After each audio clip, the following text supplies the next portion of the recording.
$20 is one of the most common bills, and it's also around what the average American spends daily on food. But I know Peru is cheaper, so I'm wondering just how much food I can get with this bill. So I got my basket, and the produce section is as good as a place as any to start because Peruvian fruit is freaking amazing.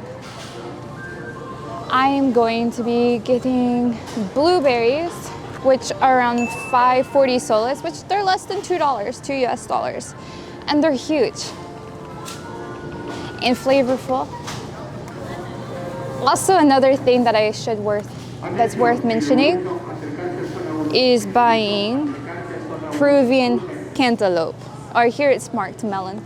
And this one, which is pre-cut, it's around $2, $2 US, which is 6.50 soles. So no more fruit, but I do need some of my Peruvian corn, or better known as choclo.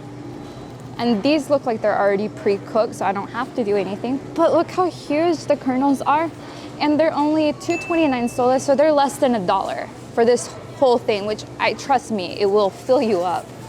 So we are now headed towards the pan station, or the bread station, which nobody should visit a Peruvian supermarket without visiting this area of the store. But I do recommend coming a little bit early so that you get the most fresh bread and the best choices, which for me is all about this bad boy right here.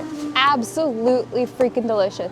And you get the whole loaf for less than $2. I think it's like around maybe $1.20 or some change.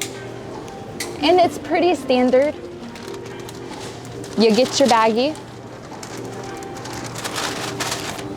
You get your tongs. I'm gonna go with this fat guy. Don't do that. Actually,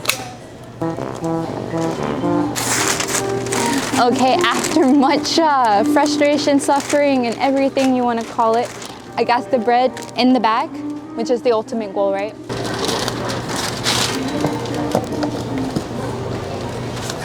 I did end up getting a little bit more bread, but what happens is after you put your bread in the bag, you go stand where the little lady is over there. She weighs it for you, and then she gives you a sticker price in which you can just go right to the front and check out. Yogurt is probably one of the most essential meals of the day, at least for me. So it's really important that I get some on almost every trip that I go to. So I absolutely love Greek yogurt, and this is strawberry, one of my favorites, or fresa. And you'll notice that there is a huge assortment of all kinds of brands and flavors here. Another one of my favorite is lucama, which is a fruit native to Peru. I am going to get 2 empanadas de pollo, or chicken empanadas, which is another staple here in Peru. And how this works is you see what you want and you go and ask the person over here exactly what you want. Usually there might be a line during peak hours. Hola, disculpe, 2 empanadas de pollo, por favor. And a bottle of water, because it is essential. Sin gas, not con gas. Sin gas is no gas. So this is exactly what we want. $20 is usually what I spend to last me an entire day, but honestly, this looks like it's going to last me for much longer. And I think it's time to go see what the damage is.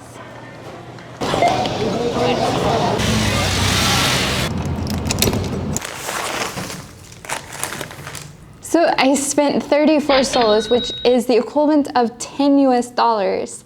And look how much food that I got. I got a bottle of water, 2 chicken empanadas, blueberries, melon or cantaloupe, already cooked choclo, 2 things of yogurt. This one has 2 nice size pieces of bread, and then almost like a whole ciabatta bread. And I honestly was expecting to call this, what you can spend in, a day with just $20 and not $10. But let's just imagine if this was double the amount. just to give you an idea of just how much food you can actually get here. And it's crazy or mind-blowing to me of what this would cost in certain states in the US, like well over $30, if not more. I do plan on doing this type of video for every country that I do visit to give you as a tourist an idea of what you may be spending if you're like me and don't like going out to restaurants every day. If you did find this video helpful, fun, or informative, go ahead and please give it a like, and don't forget to subscribe for more travel tips and videos. Until next time, bye.